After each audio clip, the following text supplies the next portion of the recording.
আসসালামু আলাইকুম বন্ধুরা, পেঁপে গাছ কেন ভেঙে গেল?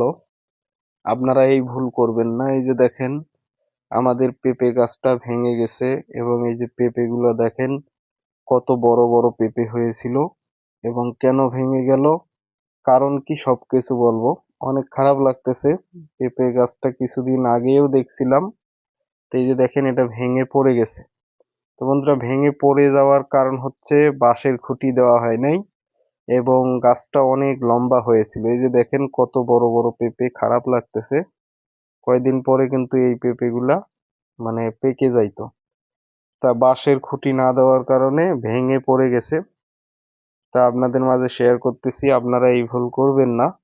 এই যে দেখেন কত বড় গাছ ছিল এবং সেই ডালটা ভেঙে যায় এবং এই যে দেখেন গাছের ডালটা ভেঙে যায়। আরো পেঁপে ছিল ছোট ছোট।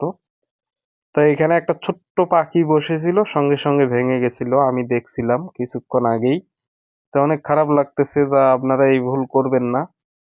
তা অবশ্যই পেঁপে গাছের মধ্যে খুঁটি দিবেন এবং বাঁধ দিয়ে রাখবেন যাতে ভেঙে না যায়, বাঁধে রাখবেন। তা আমাদের এই গাছটা ভেঙে গেল, আর পাশে একটা গাছ আছে, ওটা এখনো ভালো আছে।